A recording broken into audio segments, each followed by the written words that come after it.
Hi children, welcome to LKLS maths class. ഇന്ന് നമ്മൾ തുടങ്ങാൻ പോകുന്നത് CBSEയിലെ 4th chapter quadratic equation exercise 4.3 second question ആണ്.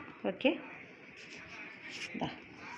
നമ്മുടെ സെക്കൻഡ് ക്വസ്റ്റ്യൻ എന്ന് പറയുമ്പോൾ ഇതാണ്: find the value of k for each of the following quadratic equations so they have 2 equal roots. കണ്ടോ, 2 ഈക്വൽ റൂട്ട്സ് ഉണ്ടാവും. അപ്പോൾ അതിനകത്ത് നിന്ന് നമ്മൾ എന്ത് ചെയ്യണം? കെയുടെ വാല്യൂ കണ്ടെത്തുക. അപ്പോൾ നമ്മൾ ഈ ക്വസ്റ്റ്യൻ ഓൾറെഡി അപ്ലോഡ് കഴിഞ്ഞതാണ്. ഇനി ഈ ക്വസ്റ്റ്യൻ നോക്കാം കേട്ടോ. x-2 + 6 kx × x-2 + 6 = 0. Clear? Okay. അപ്പോൾ എന്ത് ചെയ്യുക? ക്വസ്റ്റ്യൻ ഒന്ന് എടുത്തെഴുതുക അല്ലേ. kx × x-2 + 6 = 0. ക്ലിയർ ആയല്ലോ അല്ലേ? ഇനി നമ്മളിവിടെ ചെയ്യേണ്ടത് എന്താ വെച്ചാൽ ഇതിനൊന്ന് ഒരു ഇക്വേഷൻ്റെ ഫോമിലേക്ക് കൺവേർട്ട് ചെയ്തെടുക്കുക. അതിന് വേണ്ടിയിട്ട് എന്ത് ചെയ്തു? kx × x kx², then kx × -2 kx, then +6 = 0. അപ്പോൾ നമുക്കറിയാലോ, നമ്മൾ ഇവിടെ ഈക്വൽ റൂട്ട്സ് ഒക്കെ കാണാൻ വേണ്ടി നമ്മൾ എടുക്കുന്ന ഒരു ഫോമുല അല്ലേ, ഡിസ്ക്രിമിനൻ്റ് പാർട്ടാണ്. ആ ഡിസ്ക്രിമിനൻ്റ് പാർട്ട് എന്ന് പറഞ്ഞാൽ b² - 4ac. കണ്ടോ, ഇതാണ് b² - 4ac എന്ന് പറയുന്ന ഈ ഡിസ്ക്രിമിനൻ്റ് പാർട്ട്. അപ്പോൾ ഈ ഡിസ്ക്രിമിനൻ്റ് പാർട്ട് വെച്ചുകൊണ്ടാണ് ഈ ഒരു ഇക്വേഷൻ നമ്മൾ യൂസ് ചെയ്തുകൊണ്ടാണ് നമ്മൾ എന്ത് കാണുന്നത്? ഈക്വൽ റൂട്ട്സ് ഒക്കെ നമ്മൾ കണ്ടെത്തുക. ക്ലിയർ ആയല്ലോ? അപ്പോൾ b² - 4ac = 0 എന്ന് എഴുതി. ഇതിനകത്ത് ബിയും എയും സിയും ഒക്കെ ആരാണ് നമ്മളൊന്ന് എടുത്തെഴുതേണ്ടതുണ്ട്. സോ എ എന്ന് പറഞ്ഞാൽ ആരാണ്? ഈ x² കോഫിഷ്യൻ്റ് ആയിട്ടുള്ള k ആണ്. ബി എന്ന് പറഞ്ഞാൽ എക്സിൻ്റെ കോഫിഷ്യൻ്റ് ആയിട്ടുള്ള -2k ആണ്. ദെൻ സി കോൺസ്റ്റൻറ്റ് ടേം എന്ന് പറഞ്ഞാൽ ഈ 6 ആണ്. ക്ലിയർ? ഇനി നമുക്ക് ഈ ഫോമുലയിൽ ഇതൊക്കെ അപ്ലൈ ചെയ്ത് കൊടുക്കാം അല്ലേ. b² എന്ന് പറയുമ്പോൾ എന്താണ്? -2² ദെൻ മൈനസ് ഈ 4 ആണ് കേട്ടോ ഇത്. ഇനി എ എന്ന് പറഞ്ഞാൽ k, ദെൻ സി എന്ന് പറഞ്ഞാൽ എന്താ? 6 = 0. ക്ലിയർ ആയല്ലോ? സോ ഇവിടെ നമുക്ക് മൾട്ടിപ്ലൈ ചെയ്യാം അല്ലേ. നെഗറ്റീവ് ഇൻറ്റു നെഗറ്റീവ് പോസിറ്റീവ് വരും. അപ്പോൾ എന്താ ഇവിടെ ചെയ്തിരിക്കുന്നത്? Negative into negative positive, 2 2s are 4. So 4k² കിട്ടും നമുക്ക് അല്ലേ. പോസിറ്റീവ് ആയിട്ടോ ഇവിടെ. ഇനിയോ -2, ഇത് 6 4s are 24k.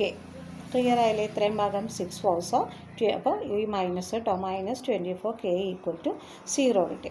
ഇനി നമ്മൾക്ക് ഇവിടെ ഒരു ഇതുള്ളത് എന്താ വെച്ചാൽ നമുക്കറിയാം അല്ലേ, ഈ 4k² എന്ന് പറഞ്ഞാൽ എന്താണ്? 4 × k ആണ്.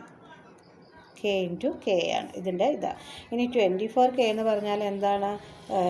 6 × 4 × k. കണ്ടോ? അപ്പോൾ ഇത് എന്താണ്? 4k²ഉം ഇതെന്താണ്? 24ൻ്റെയും ഫാക്ടേഴ്സായിട്ട് ഞാനെടുത്ത് എഴുതിയതാണ്. ഇതിൽ രണ്ടിലും കോമൺ ആയിട്ട് വന്നത് നോക്കിയത് 4k ആണ് കോമൺ. കണ്ടോ, ഇവിടെയും ഒരു 4k ഉണ്ട്, ഇവിടെയും ഒരു 4k ഉണ്ട്. അപ്പോൾ നമുക്കിത് 4 കൊണ്ട് ഇതിനെ ഡിവൈഡ് ചെയ്താൽ പോകും അല്ലേ. ഇനി നമുക്ക് ബാക്കി വന്നിട്ടുള്ളത് ഇവിടെ എന്താണ്? ഇവിടെ ഇൻറ്റു ആണ് കേട്ടോ. ഇൻറ്റു ഇവിടെ ഒരു k ഉണ്ട് അല്ലേ. കണ്ടോ, അപ്പോൾ ഇവിടെ ഒരു k ബാക്കിയുണ്ട്. ഈ 4k രണ്ടിലും കോമൺ ആയിട്ട് വന്നു കഴിഞ്ഞാൽ ബാക്കി ഇതിലൊരു kയും ഉണ്ട്, ഇവിടെ ഒരു 6ഉം ഉണ്ട്. അപ്പോൾ നമുക്ക് എന്ത് ചെയ്യാം? ഈ 4kനെ പുറത്തെടുക്കാം. കണ്ടോ, എന്നിട്ട് എന്ത് ചെയ്യാം? ആ ബാക്കി വന്ന 6നെയും kനെയും 6നെയും കൂടെ മൈനസ് ഇട്ടിട്ട് അതിൻ്റെ ഉള്ളിലാക്കിയിടുക. അതായത് ഈ മൈനസ് സൈനാണ് ഇവിടെ വരിക.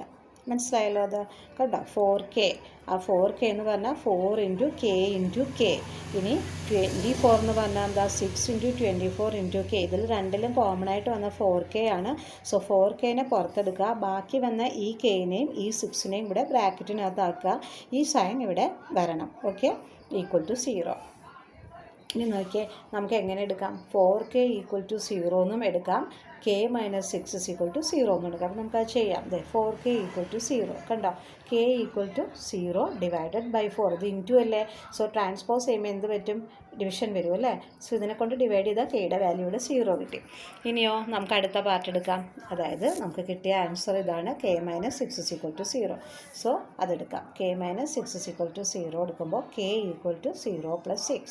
അപ്പോൾ k = 0 ആണ്. k = ഈ 0 എഴുതി. ഇതിപ്പോഴേക്ക് ട്രാൻസ്പോസ് ചെയ്യുമ്പോൾ എന്ത് പറ്റി? +6 ആയി. അപ്പോൾ k = 0 + 6. ഇത് നമുക്ക് എന്തല്ല? അഡ്മിസിബിൾ അല്ല അല്ലേ. അപ്പോൾ kയുടെ വാല്യൂ എന്താവണം? നമുക്ക് 6 ആവണം. ഇനി നോക്കിയാൽ നമ്മുടെ ജനറൽ സ്റ്റാൻഡേർഡ് ഫോം എന്താണ്? ക്വാഡ്രാറ്റിക് ഇക്വേഷൻ്റെ x² + bx + c = 0. പക്ഷേ ഇവിടെ k = 0 ഈസ് അൺഅഡ്മിസിബിൾ എന്ന് എഴുതിയിട്ടുണ്ട്. എന്തുകൊണ്ടാണ് അവിടെ അഡ്മിസിബിൾ ആയത്? ഈ k എന്ന് പറഞ്ഞാൽ ആക്ച്വലി ആരായിരുന്നു നോക്കിക്കേ, കണ്ടോ എക്സ് സ്ക്വയറിൻ്റെ കോഫിഷ്യൻ്റാണ് കെ, അത് ഒരിക്കലും എന്താവില്ല 0 ആവില്ല.